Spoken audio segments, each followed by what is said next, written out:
Thank you. We've heard a lot about the Second Amendment and why it's under attack. The problem is, the reason it's under attack is because we've lost control of our government, okay? We have a two-party duopoly in Washington who both sing the same song. We're never going to get anything from them. We're not going to get anything through our state legislatures because they're all components of what exists in Washington. Who believes that anybody in Washington or in our state legislatures believes in the concept that they derive their authority from the consent of the governed? That's us. You believe that? No, they don't believe it. They don't believe it. So the Second Amendment is under attack simply because it's designed to put forth an ideology that's totally foreign to the people in this country. And it's been under compromise for a long, long time. Let me put it into a different context. We heard quotes from various founders. Jefferson once also said that if all things are drawn to Washington, as in great things and small things, it will become as venal as the government from which we separated from. That's exactly what Washington has morphed into over the last 150 years. But how did we get to here? Okay, this is what we're not asking ourselves.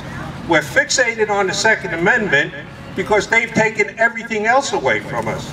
Let's go back to what I call a three-legged stool in our history, to which everything has been denied. Our children, because you got a national education department influencing what the kids are taught, how they are supposed to think, what they're supposed to do, because they control the money and the flow to the legislatures, which makes everybody a puppet. And we send our kids off to these schools, and they never come back the same way as when they left our homes.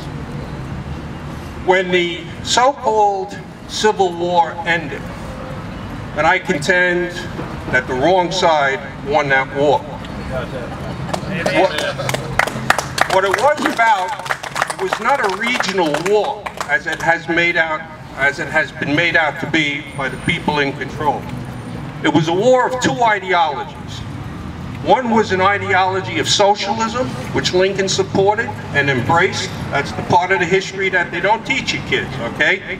The other part was the war of ideology in the South, which subscribed to belief in principles, belief in God, and self-service as it applies to your neighbors and living in harmony with one another. Those conflicts would ultimately conflict with one another. And it wasn't about saving the Union, and it wasn't about emancipating the slaves. That's the nonsense they've sold, and that's the nonsense they've been telling everybody for the last 150 years. However, unfortunately, when the one country called the United States invaded the other country called the Confederate States of America, there were two countries involved. And the one country was ultimately defeated, which has not legally been argued or approached in any federal court to this very day. What happened? 1865, they rammed through the 14th Amendment. Okay, what does the 14th Amendment contain? This is the first leg of the stool. It contains the acts of Reconstruction. Listen to that. And think about it today in the 20th century. Acts of Reconstruction. It took the South, and it totally changed the South. The northern states thought the South was being punished for their rebellion. But what it did, it was the political reconstruction for this entire country.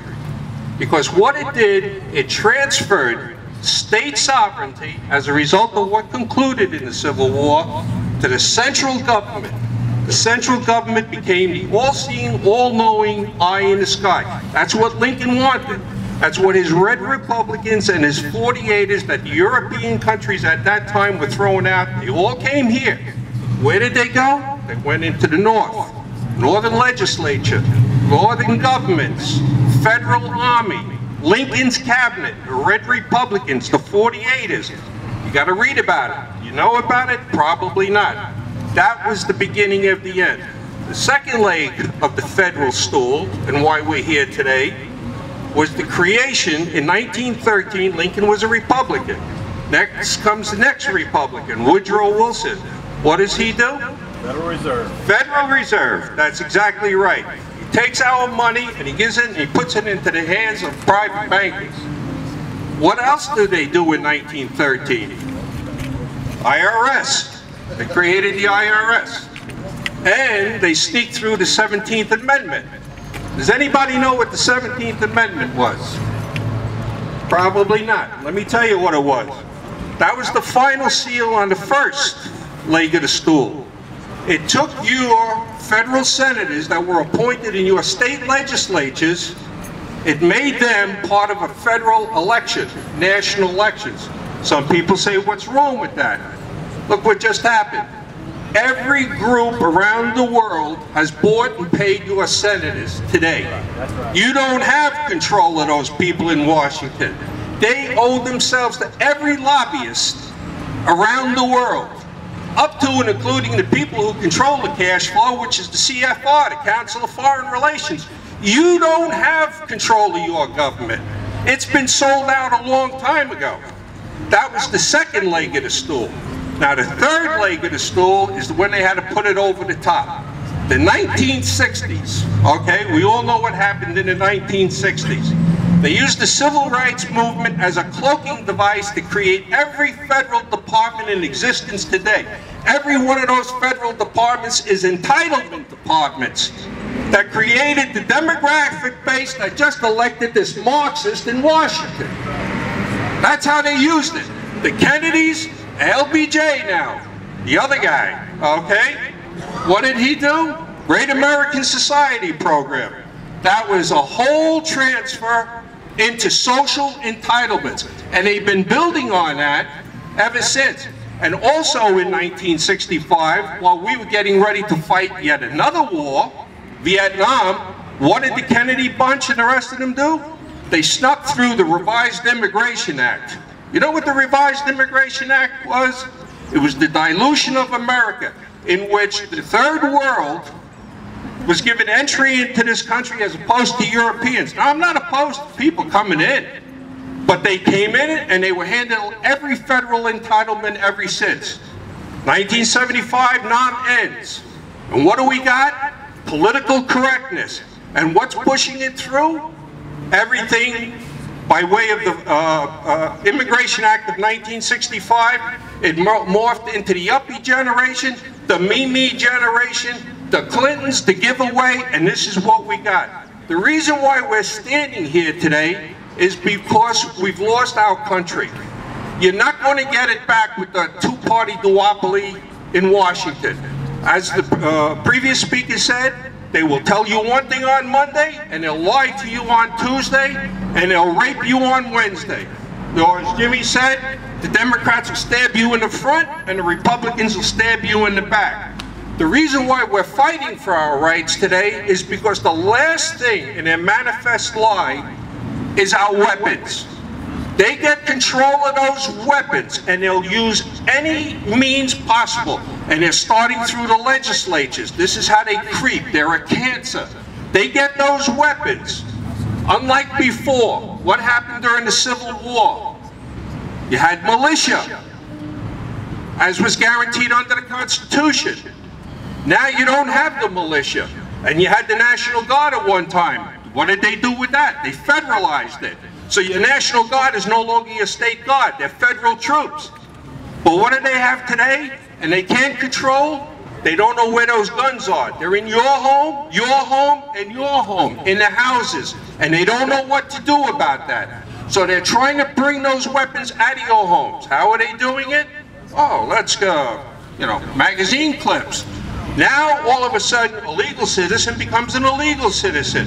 And people will become frightened. They'll say, okay, here's my magazines, and you'll give away everything. What are we morphing into? This is not the America our parents knew. This is not the America that the country was built upon. We've lost it. And the longer we kid ourselves and think that the group in Washington is going to be there to serve our interests, you're kidding yourself, folks. I mean, this guy just was in Hawaii. They got his ass out of Hawaii to come back here and ram up the tax rate that he said he was never going to pass because he was supposedly going after the rich. I have no problem with a man being rich.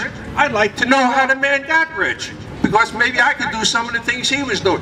He's coming after the guys who make 50 grand a year. So then what does he do? He comes back here, passes that. The guy tells so many lies and spins so many stories, you'd think he'd get dizzy.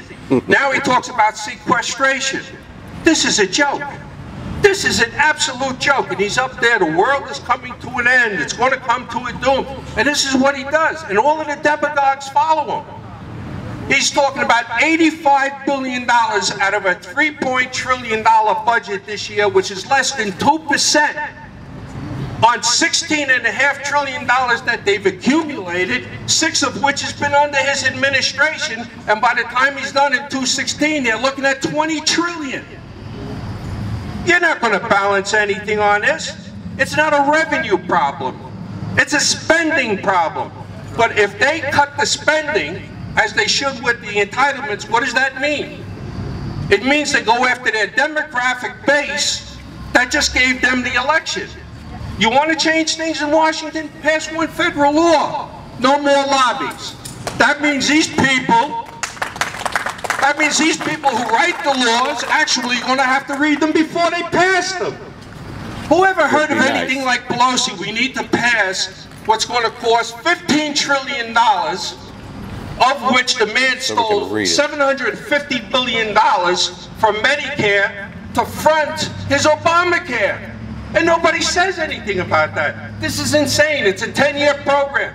But the $750 is going to front the first 4 years. We're going to pay for the final 6 years. And then in 2020, where's the rest of the money going to come to pay for all of the freebies? And you're all finding out now what's in that bill. Remember Pelosi? We need to pass this bill so we know what's in it. It's a joke. It's an absolute joke. It's a daisy chain. Those people up there, all they do is, pardon the French, my French for the ladies in the audience, is they mentally masturbate one another. And we sit there thinking that they're smarter than us. They're not smarter than us. And we're beginning to find that out. This is what's been wrong in this country. We've lost the country. You know, you can stand here and yes, and you can have these things, but understand, the Second Amendment was number 2. It wasn't number 6, it wasn't number 9, and it wasn't number 10 in the original Constitution. I say the original Constitution because there are 2 constitutions. The one that existed before the Civil War, and the one that they've written since the Civil War, which erodes the original. They've taken everything away. As I said, it was number 2. Not number 6, number 8, number 10. The founders realized full well the importance of it. That's why they made it number 2. And the language is so simple in it. The right to bear arms shall not be infringed.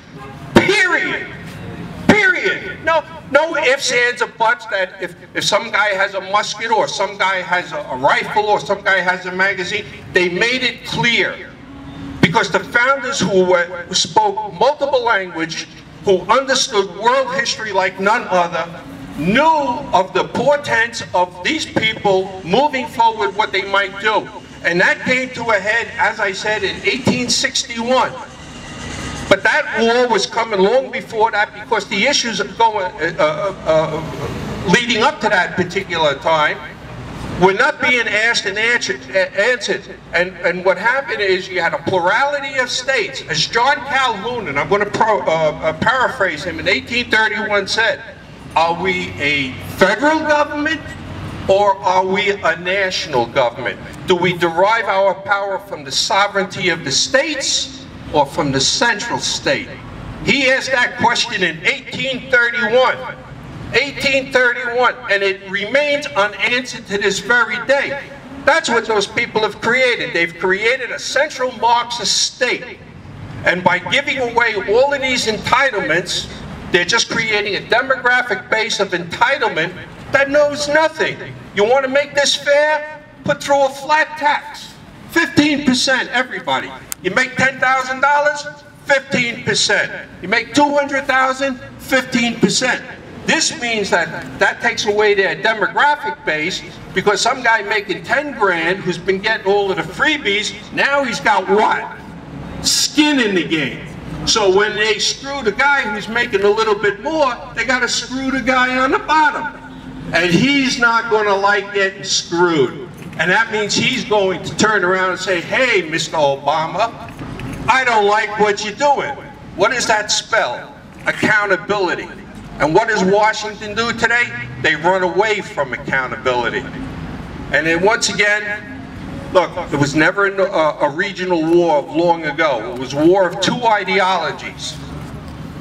And the South happened to be right. Okay? The North didn't realize after it was over that they got screwed too. Because when they issued that 14th Amendment, what was also changed? You were no longer a citizen of your state. You became a federal citizen. A federal citizen. Additionally, they took away all of the rights of the states. The states had to change their constitutions. They now had to revise their constitutions with the language that the government wanted, that the federals wanted. But today, everybody uses the term federal. It's not federal. This is not a federal government. We had a federal government with the founders. You've got a national government, which is only thinking about themselves and their international involvement. This country, they talk about globalism. I get a kick out of globalism. What is globalism? 200 years ago, we had sailing ships going around the world trading with everyone. That wasn't globalism. It was globalism. We could have been the biggest Switzerland ever. But what does that mean? Everybody was buying our wares. They were coming here. Today, we got a devalued dollar, a $16.5 trillion deficit. We got the Chinese hacking our computers. We got the Middle East running amok. We got the Russians flying over Guam with nuclear-tipped missiles. And we got a guy taking private golfing lessons in Florida while his wife is out in Aspen. Costing us $5 million to come back to Washington to tell us, it's like telling a blind man your feet hurt. This is absurd. This is absolutely absurd.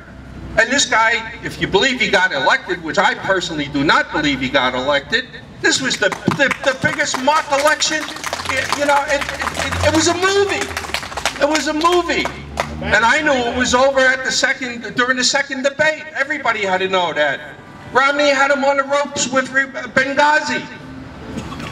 Look at what Benghazi. We still haven't, that was back in September. We haven't heard anything. Hillary now suddenly exits stage right, okay, because she's setting her Fannie up for a 2016 run, God forbid, okay? We don't know anything about what happened in Benghazi. What difference does it make? What do you mean, what difference? That's what. That's what she said. Yeah. That's what she said. Yeah, exactly. Thank you. Thank you. Okay. Right. Where's the survivors? Where's the accountability? What about the guy that the Turks caught, that they turned over to Tunisia, who was involved in the attack? And suddenly we got, and look at what we got for a cabinet. You talk about Marxists and socialists. I mean, everything in that cabinet is between the czars. The man runs this country by virtue of executive fiat. Anyway, why are we here? Because he fears one thing, as all good little communists and Marxists fear: our guns.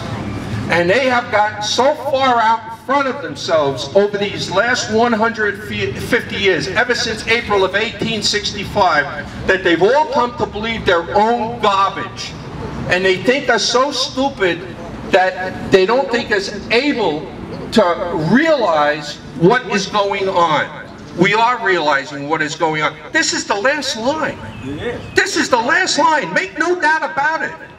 That's what he's after. And he's using his little puppets like Cuomo in New York, the fools in Colorado, and sadly, what Missouri just did by passing laws that are going to make you who own these guns, who are good citizens today, you're going to be criminals tomorrow because of what you own if you don't give it up. When the Second Amendment simply says your right to bear arms shall not be infringed, period. What did all of the lawyers always do though? They always try to tell us what they meant. You know, it's funny. The Constitution, I could read my Constitution in 45 minutes. The original, the first 10 amendments. It's all consistent. Amendment 1, Amendment 2, it's all interrelated. But I can't get through page 1 of my homeowner's policy. Think about that. Why is that? Because the lawyers, the guys who were telling us what's in the first 10 amendments of the Constitution, they're writing my homeowner's policy. They're the guys who were telling me that I don't understand what's going on. It's in black and white. But they're telling us that the framers didn't know what they were talking about. You're buying this stuff today? You're buying this? This is ridiculous. So you wonder why you go to the polls like I did. You hope beyond hope that you're going to elect somebody who's actually going to go there and do something. Unfortunately, they don't. Are there a few that do? Yes, very, very few.